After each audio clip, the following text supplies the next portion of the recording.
I believe grief is a spirit. That's what I believe. And I believe that if you allow grief, it will swallow you and become a bad thing.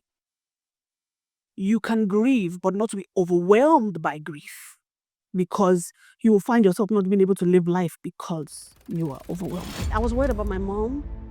I was worried about my little sister. She was in medical school, because we were trying to make sure everybody that I needed to know knew before media news, because there were already small stories. When the transition happened, where were you? All I remember is falling to the ground. And I said, Mommy, God is still good. There are some voids that I feel God has allowed to sort of remain unclosed, because if they close, that means I lose seeing how far He's brought me. My older brother, who's the man of my life right now, walks over to me. He cups my face in his hands and he said,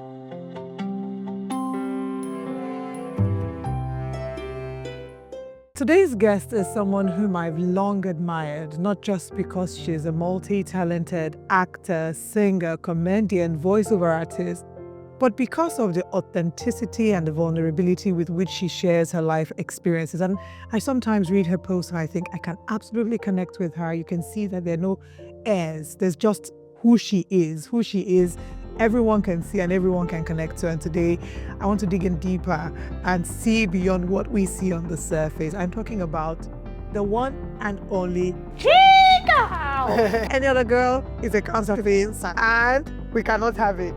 Chioma Omeruah, popularly known as Chigul, is a multi-talented comedian, actress, singer, and voice artist, celebrated for her hilarious accents and unforgettable characters. She has starred in films like Banana Island Ghost and Road to Yesterday, hosted her own talk show, Her Matters, and continues to use her wit and voice to shed light on issues that matter.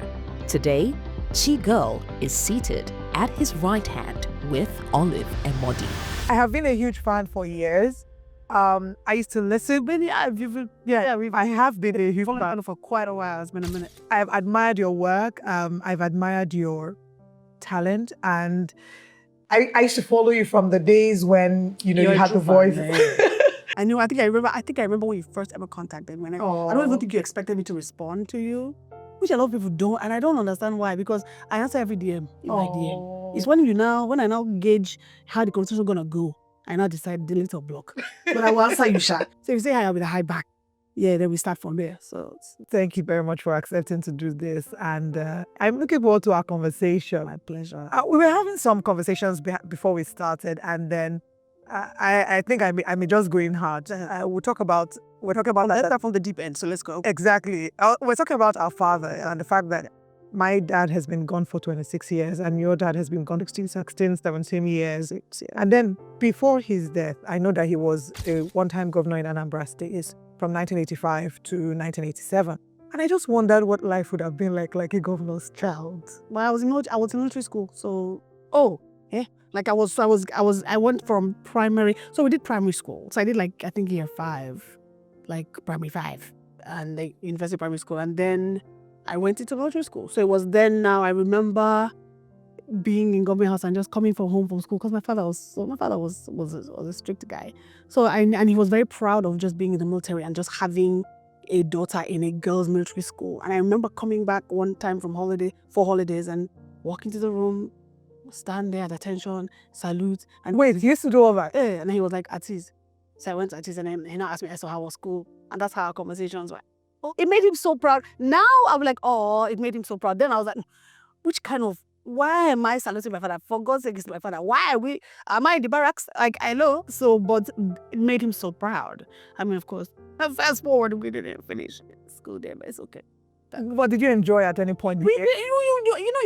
We're children, so we had government house. There was a pool there. My father put a pool there, and when you're in the car, you enjoy this things like siren, all these things but because it didn't mean much then. Just the whirlwind, because there were plenty of people all the time with my father. My father at ADC, this one, that one, and then my mom kept us grounded. because we never used to, we lived an okay life. And I think there was a time when in Nigeria where middle sort of like what they call it, middle class was you can call us sort of middle class, but we're also in military, so the armed forces took care of their own. So I think we were like a product of that time. What about your mom? What was the relationship like? With my mom, we're cool. My mom, she just turned 80 in August. Doesn't look it at all. I was like, okay, she's feeling herself. She's feeling herself. She's good. Lives in a family house where we all grew up in Ikoyi, so she's there. She worked at NTA. She retired from NTA. My mom was a producer at NTA. She produced children's programs. Yes, there was one called Kiddies Junction. My mom was a producer of Kiddies Junction. My mom produced. So we were the children of those birthday parties where they used to have every month at NTA. Yeah. Whichever child of the month, what birthday, May was mine, my brothers had their own. So we were always at NTA things. We Tales by Moonlight, we would guest on Tales by Moonlight, one of those children on the ground. Yeah. So my mom was and she was a broadcaster even during the war. So it's safe to say that you always had the media-ish. I mean, I don't think my father was I don't think he was a big supporter, because he used to say like, oh, what are you doing? And I would say, I want to be an actor. I never said that to him, with my full chest, of course. We say that in our minds. And he would be like, what is this? What are you? Is it church? And I said, oh, I'm acting. And I'm doing a play. Is it for church? Is it in the ministry? I said, no, it's a play. I'm just rehearsing. We're just doing it for doing sake. And he yeah. So even when he sent me to America to go and study law or do pre-law, which was criminal justice, I knew, like something told me, no, not something. I told myself that this is an exercise in complete fertility. Like, why is he wasting his time? Because I knew, because I was hearing words like psychology and sociology and all the ologies, and I'm like, that equals big books. I don't value big books, because I'm not going to class if my book bag is heavy. And truly, I did not disappoint. So while I was there, I would wake up and be like, oh, not today. Sociology is the book I beg. My bag is... So I won't go to class. And that's how I was failing. I was on academic probation. I was about to be kicked out of school. And like my second year, when they sent a letter saying that if I failed again, that I'll be kicked out of school. Then they had to call family meeting on top of my matter. Like, what's going on? I was spending dollars. How far? Why? Then what was the next step? I was failing. Then I changed my major to French education. Oh, yes. That's another thing. I tried French. I think that French is such a beautiful... It really is, but it had to be taught by the right person. Because the teacher makes a difference. Je ne parle pas français. Oh, mais tu parles avec un accent, j'entends quelque chose. Un peu, ouais. C'est comme ça. I tried. No, you did. In Nigeria, but Nigeria, in this Nigeria, I disliked it with a passion, because the teacher was just horrible. And then when you go to America, you're like, so there's a way to teach this in a way can be nice. Wow. I really want to learn. So I learned, because I taught in high school, and we went for about 2 years. And would you say that has helped in your career path as well? Because I know that there have been people who have reached out before to say, oh, they need an MC that is bilingual. And I'm like, she's your girl. She's English, she's French, and she will do an excellent job. Spanish as well. Spanish? Yes. Oh, estoy enamorado de ti. Yo hablo español porque me encanta todos los idiomas extranjeros. Yo hablo español, yo hablo francés y 2 idiomas nigerianos. Y voy a Hausa. Me encanta mucho. I taught myself for like 1 year first when I lived in the US, because I was teaching high school. So I would take Spanish classes with my kids. Like we would be, so the thing we did together, like they were like, Michichi, we go to Spanish class. And I'm like, yeah, sure. So we would go to Spanish class, and my class was the class of like where kids would come and they would sit down and have lunch there. There was candy.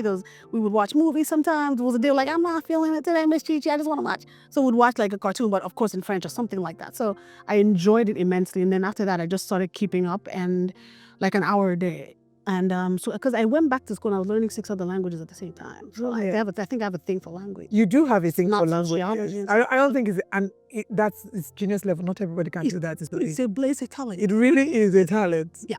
Okay, so let's now go back to speaking about your dad. Yeah. You talked about what life was with him. Mm-hmm. When the transition happened, where were you? Which transition? Transition to glory. Okay, so I remember vividly that day, December 4th. Before he traveled, my dad, he passed away in the UK, not even here. He went on a business trip. And I remember when he was going, and I said, I was being my playful self, and I said, Daddy, buy something for me. And he said, I beg go, you that you've been back since in Nigeria and I've not seen you because I've been practicing. I've been going to rehearsals because I got this part in the play and I wanted to do it. So I was going to rehearsals every day. And I was like, so my plan was I'll see you when you come back. That was the plan.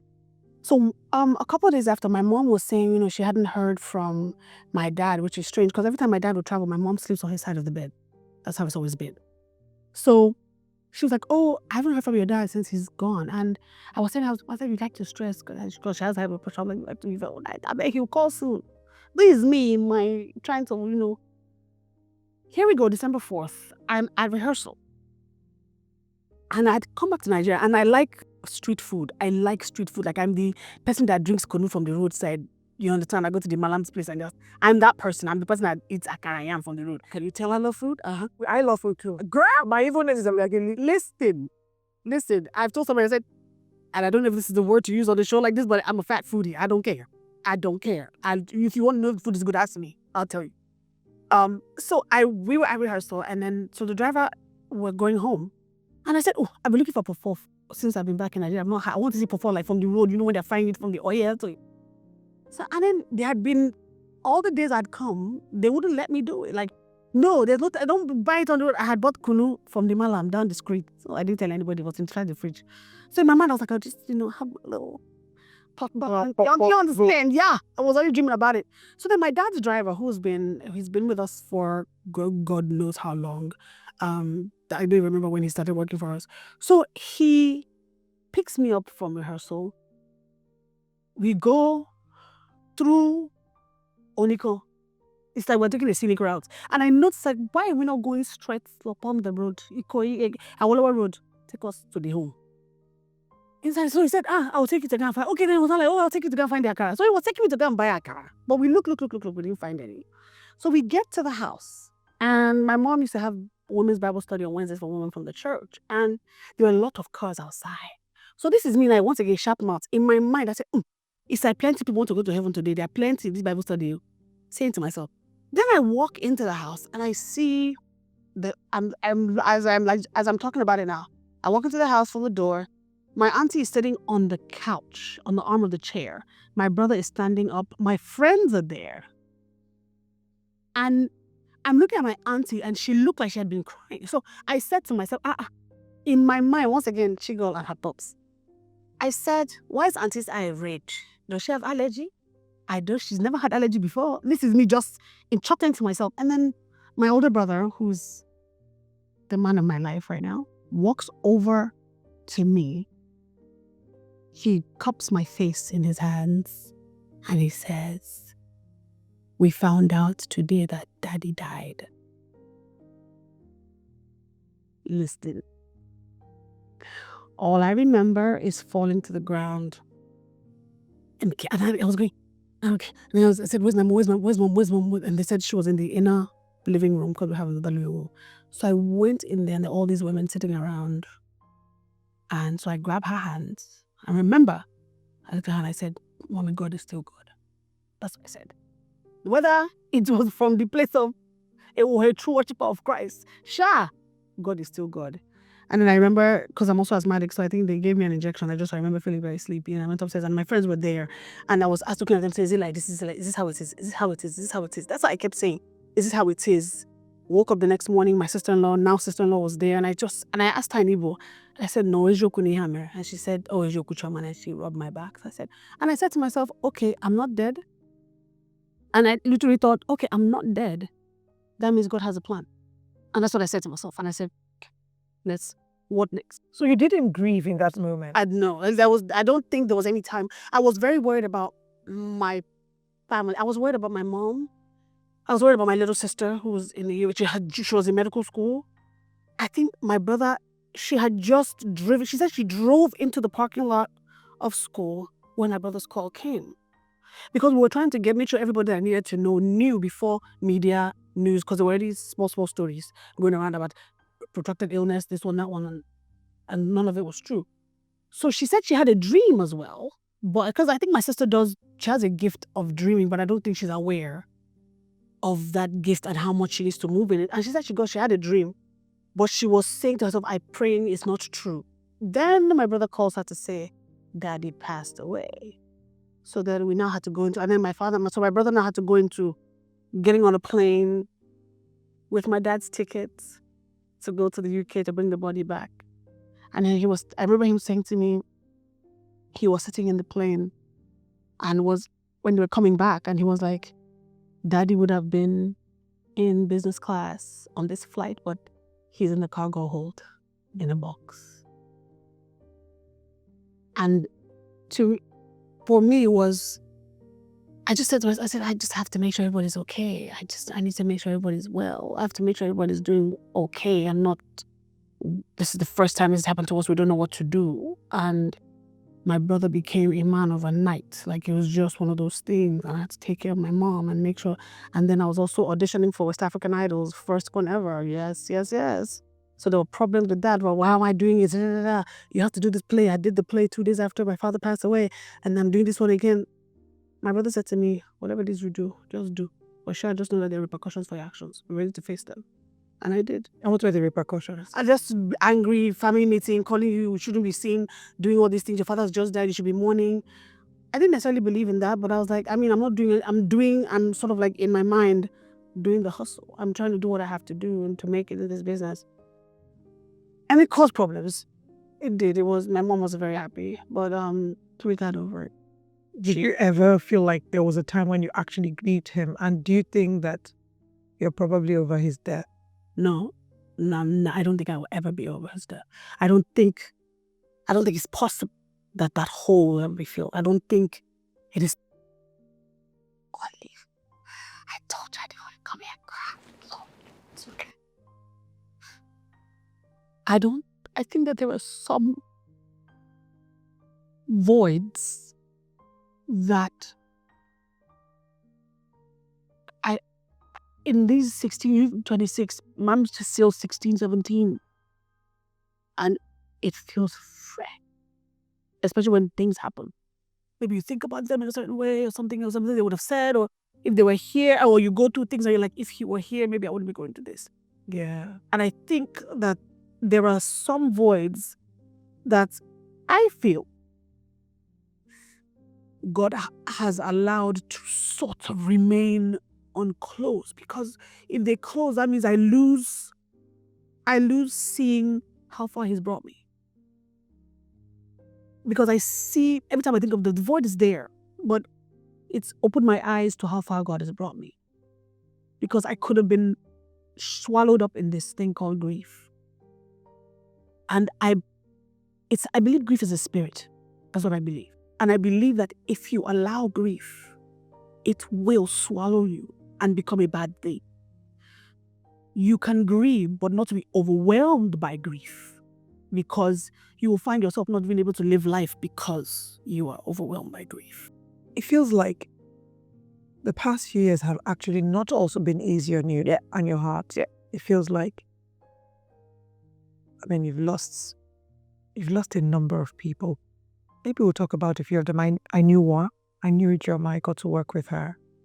She was such a beautiful soul. I worked with her for postpartum support in South Africa. Yes. And we found out that she passed. I don't think the founder, Nedikachi, ever quite got over it as well.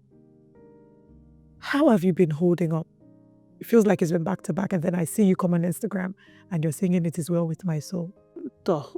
Because it is. We don't have a choice when we're on the Lord's side. You know what I mean? Like He's all God has just been my actual rock.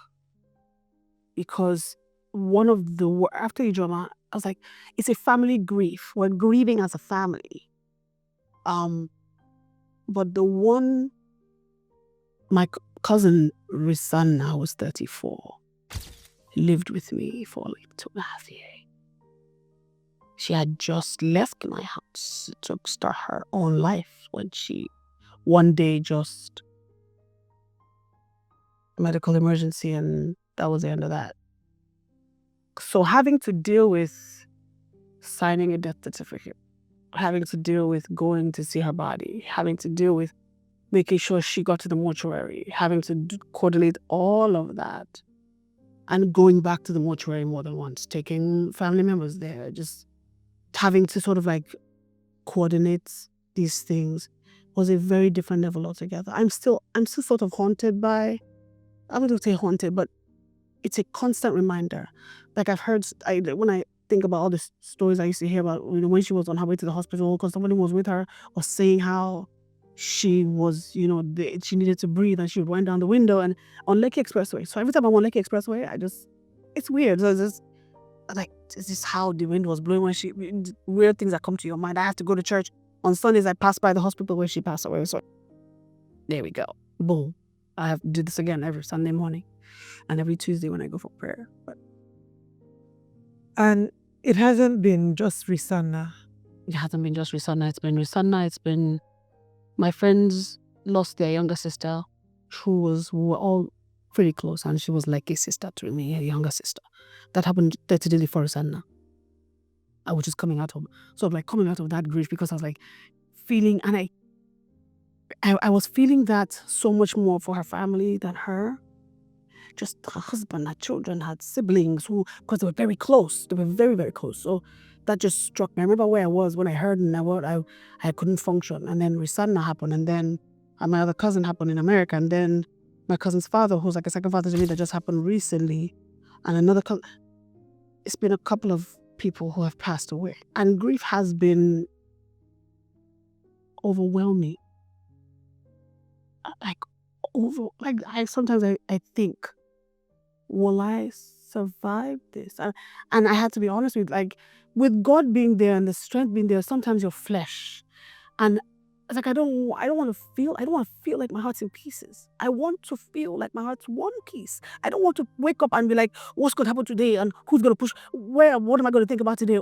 Thoughts in my head of these people and wish they were here, and things happen in my life, and I'm like, I'm tired of crying. I was tired of crying.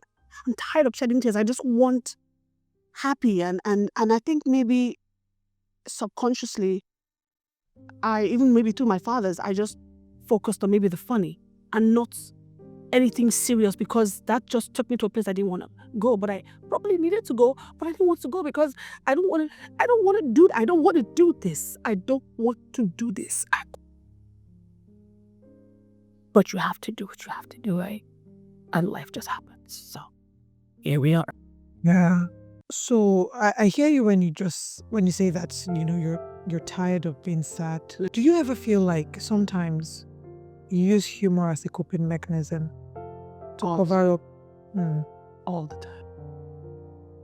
All the time. Because it's become my place of safety, I guess. Because it's where I go, where I can be more than one person. And maybe some of the things I would not ordinarily say in my real time, I can say it as Chigul, I can say it as Emodi, I can say it as any of the characters I want to be, as Lady Catherine, I can say it as any of the characters that I want to say it in. And I'm also not that person that, I don't like confrontation. So even when things are said to me that hurt my feelings or upset me, I'm not the one to come and talk about it, or let's discuss it, I'm just learning in this my old age to confront things. So I can go and discuss a scenario, which could be my scenario, as a character. So I'm reacting to it and dealing with it in that space and in that realm of whichever character I'm playing at the time. So I run to comedy, I run to Chigul, I run to many of the other characters I play as my safe place, because I don't have opponents and I don't have opposition in those spaces. And I can totally relate to that, because I remembered for the longest time, I used to joke about being a fatherless child, and people didn't understand it. I would try to negotiate. I said, help me. I'm a fatherless child. Yeah. And they would just think, what's wrong with you? How is the pointer? But there was such a huge coping mechanism for me. And when people trash people online that just lost someone, they're like, why is she laughing? Why is she making a joke? I said, no, they're hurting, but they don't know how to let go of the pain. So this just feels like an easier outlet. Do you think also that all this grief may have also impacted your hustle, in the sense of all this hard work to attend? When Sanna passed away, I feel like if somebody asked me to describe my mindset, I feel like a part of me died. because we were quite close. And things were not like 100% rosy all the time, but I mean, there's somebody I saw every day. So even in my house, like my staff who knew her, it's the same thing. And I was writing a movie. I closed the laptop. I don't think I opened it until this year. Like around her birthday time. I started like in July. In July, because her birthday is the same day as my mom. So we used to go to my mom's house on my mom's birthdays and go and spend birthday, maybe do cupcakes or something silly like that. And I stopped writing, I closed my laptop, didn't open it until something just said, let's try and live. And I opened it up again and I wanted to have it done by her birthday. And I did. So I was very proud of myself that I could do that. But then every now and then, there's a deep sense of just wanting to be left alone and just wanting to be in the dark. Yeah, the darkness has become quite enticing the past couple of years. Because it's unlike me, because people expect me to be bright-eyed and bushy-tailed every time. But there are some times when I just want to be in my room with the curtains drawn, lights out. Just leave me be. I don't want to talk to anyone. I don't want to see anyone. I don't want to go anywhere. I don't want to do anything. And what helps in that moment? Sometimes I whatever myself. Sometimes I'll just like, yeah. Sometimes work because I've signed a contract that maybe they pay me some money. I can't renege, so I have to do. So I know that, okay, you got to get up in a few hours because you have to get dressed, you have to put on face and makeup and hair and go do what you do best outside. You're emceeing an event, put on your happy. Come on, you need your happy. Put on the happy because you're going to go bring people joy, so you need your happy. And like, this is me talking to myself, psyching myself to get out of this despair and do my happy. But then I finish and I'm back to where I was before because I come home to the welcoming arms of the darkness again. So we stay there. So now this question I want to ask you, because there are a lot of people who have friends, family members, or loved ones that are in a dark place and don't know how to support them. So maybe what would you have liked someone who's in your life to do in that moment? What I'm realizing is, even in hindsight, is appreciating presence. Just being there. Not even telling me anything. Just being there. Just when I want to cry, I cry. You're there. Not even helping, just being there. Like I'm not alone. I'm not by myself. So I don't think there's a prescription or a set of procedures when someone is grieving, when someone is mourning. But support-wise, sometimes it's just being there. It's just not even having to talk to the person. Sometimes, I mean, maybe with me, because people say sometimes when I do voice notes, they make them laugh. And I would go back to a BlackBerry situation on WhatsApp and send a WhatsApp voice note. But it's nonsense, just funnies, just to make you laugh. And I have people who tell me that that's all they needed. There are people I've not seen, but I just send voice notes. And that's our connection. When I see you, I'll see you. But I'm not pressing to sit down and talk to you and tell you, it's okay, don't cry out. All those things don't work. Because you have to cry it out. It's better that you cry it out than have it come out at the wrong place, wrong time. Because grief is a rude emotion. It's rude. It has no couth. It is relentless. It is patient. All the evil things that are evil about when somebody is evil, they're patient. It will wait for you. Do what you want to do. And then come out at the worst time, when it feels like... That's why if you got to cry it out. Take a moment. I take moments. Take a moment. I will probably, maybe after this interview, go in my car and cry. I'm on my way to my house. But you take a moment, because if you don't, it's like everything else. It's like a steam pot. It just keeps boiling over and boiling over. One day, that thing's going to flip in the wrong place, wrong time. You'll be like, maybe sitting in front of it, about to start something just hit you just start crying. Then they'll be asking, Or when you're about to do your makeup. do you understand? Then you cannot get that eye. It's strong to the air. Yes. So now there's now a line of powder upon your face. And you're like, In all of this, how would you say that your faith has helped? Because it feels like, for what I see on the outside, it feels like, yes, this is a representation of broken but not crushed down but not destroyed. You know, it feels like I'm holding on to the hem of your garment. I'm holding on to the thread of the hem. And my belief in God and in my Savior Jesus Christ is strong, because even in those dark times, I still hear Him speak the peace that I need. And in those dark times, songs have come to me and I've written, and like, you should go and sing it. And these things have come in the worst of times. But God has been a rock does not even come close to me. He's been my strong tower. I prefer that one. And my fortress. Like, I have been hidden when I wanted to be hidden, but I've also been carried up when I needed to be carried. I feel like God, for me, I think He just knows that I'm not feeling up to this work self. Sometimes maybe they'll cancel, or maybe they'll be like, oh, we've gotten somebody else, or maybe they. And I'm saying to myself, I didn't even want to go anyway, thank God. So for me, that was a blessing.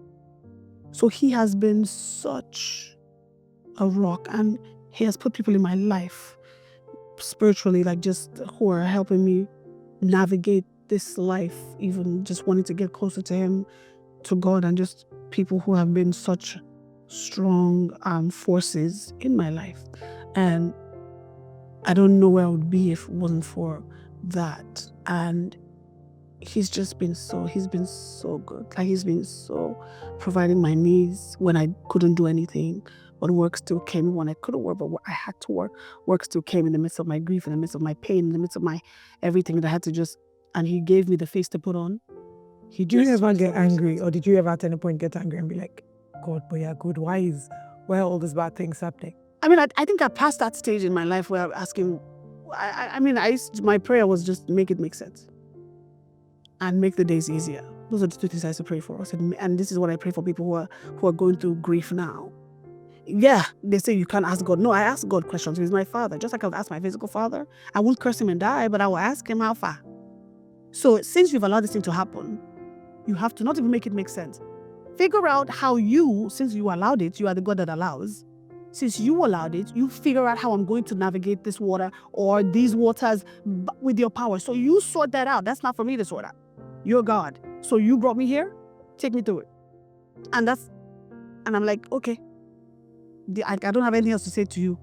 I'm not going to ask you why it happened. I think I do the wise, and I've done the wise, but the days are painful, and I want them to be easier because I have to function. And I have to function. This is me and God having a conversation. So you work it out. You've brought me here. Show me. Don't show me why. I don't want to know why this great, wonderful thing that I've lost, it's a huge loss in my life. Don't tell me why.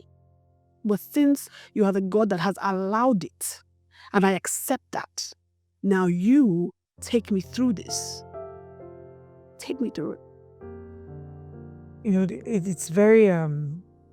It's very comforting to hear you say that, because I've also had to go through some very dark times in life. And just like you said, there was a time when it felt like I'm just tired of crying. I just want joy. I want to. In fact, for one of my best days, it's so interesting. My friends literally rallied to me. I was in Ayo's house. She was at work. And she calls me after work like, oh, what are you doing? I had been crying all day. And then Ibele shows up with flowers. And God just really puts people in their life in that moment. Does it ever feel different? Maybe because, for me, at that time, I used to wonder, would grief have felt different if I had my person, if I had a partner to share life with? And I always wondered, and I feel like it may have been different for you. Yeah, I feel that same way now. The world, not a lot of the world doesn't know, but I'm divorced. So I've been divorced for a while. And I used to tell myself, I was like, my daddy were here, things would have ended the way they ended.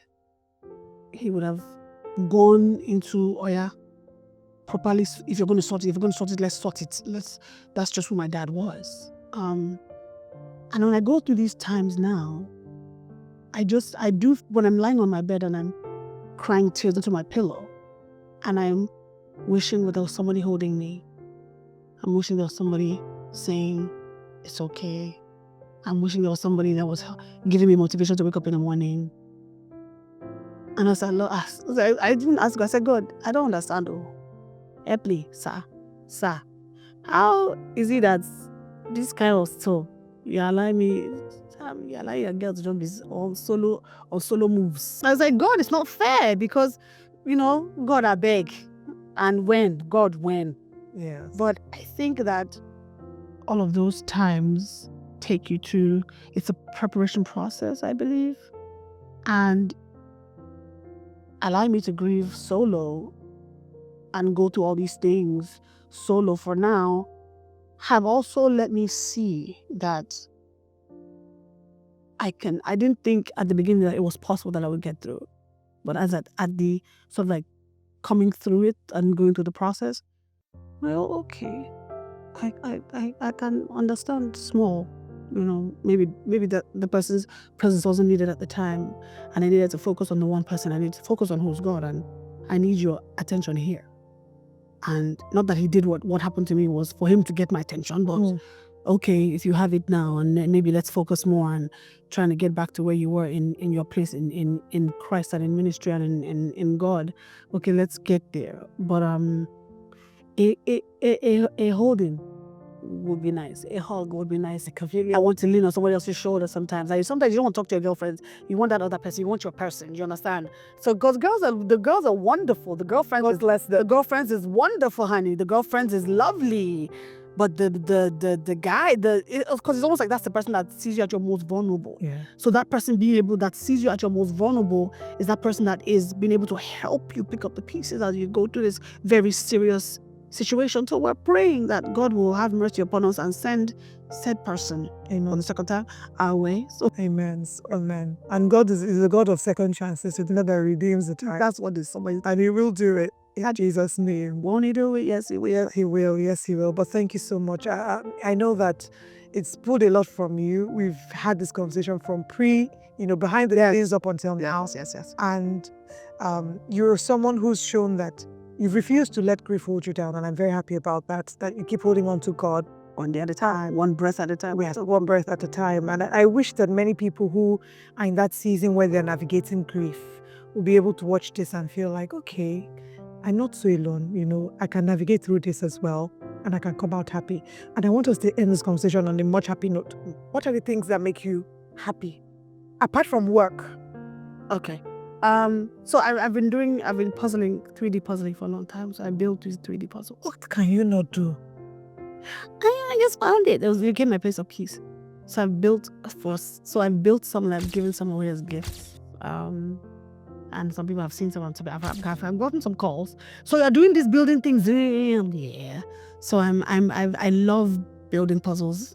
This thing about building is just a thought of building, and sometimes I work on them for as long as 3 weeks, 3 days, hours. And then you give that away. So yeah, so I have some in my house that people have seen, and I gave very special people to me. I even go as far as putting their names on them, wooden letters. I do wood. I make them with wood. Some are made with plastic, like little building blocks, like Legos. And then I did the last one I just created had 1,118 pieces. Awesome put together. How did you discover that? I don't know how many years ago I saw something on Amazon and I was like, and I ordered one and I did one. I was like, It took me a long time and I was like, I've done the Eiffel Tower, I've done the Notre Dame, the Notre Dame took me 8 days at about an average of 8 hours. When are you gonna do Lekki Koiling Bridge? Because you have to make a 3D sort of, because they come in panels. Okay. And you have to first of all break out the pieces of the panels and then couple them together. So it takes some concept. It's not like I wouldn't tell you just go and it's just gone. No. You have to either want this kind of a thing, like a hobby, or you just like them, which is, so people like, you should make people pay for these things. I just haven't gone that far. I make one, when I'm making one and somebody comes to mind, I'm like, oh, they would love this and they would like this. So I'm doing a few ones for some special dignitaries in our lives. Oh, that's beautiful. And then who knows, that might be an extra source of cash because I I'm like, oh, if they give me the last don't put it in when someone's having an exhibition, you collaborate with them and put these pieces. we could do that. But I'm talking to somebody. Oh, my friend just opened up a craft center, so I was talking to her about making Nigerian monuments and doing 3D versions of them and building them as monuments and putting them on display. Like we have, can you imagine, like if I do a 3D building of like the National Theatre? Yeah. Or So beautiful. I'm so excited. So when I was talking to her, she was like, "You're excited?" I was like, "Yes, I am." Because I'm not like, no, what are we doing? So I do puzzling, makes me happy. Of course, work especially when I'm emceeing, I love that. And I love creating. I can tell. Like on Instagram, I like the spontaneity of my life sometimes, where a thought process comes and I need to talk about it now because it's funny now. So let's make people laugh now. And it's like, just put it out there. I don't do 2 takes. I just like, listen, let's record this thing, 1 take, no mistake. A one-take actor. I love this one. And I love acting, of course. Yeah. It makes me really happy. And also singing. There we go. We have something called a scripture jar.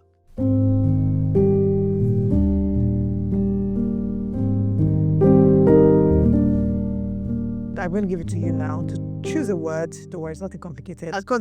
No, nothing complicated. Because I'm not a Bible scholar. No, yeah, it's not a Bible. Okay, that's easy. We just want you to pick a scripture. And what we found is that some people pick a scripture and it can be something that you find relatable. It can be something that's happened to you. And it might even be a word in season for you. So, let's see what we have.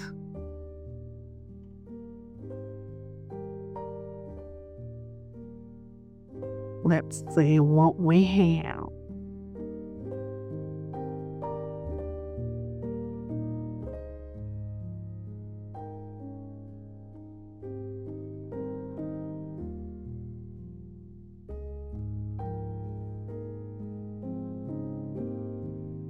Yeah. Do not fear, for I am with you. Do not be dismayed, for I am your God.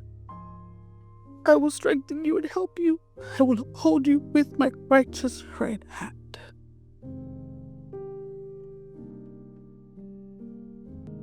Can I keep this? Yes, you can. Yes. Go to laminate.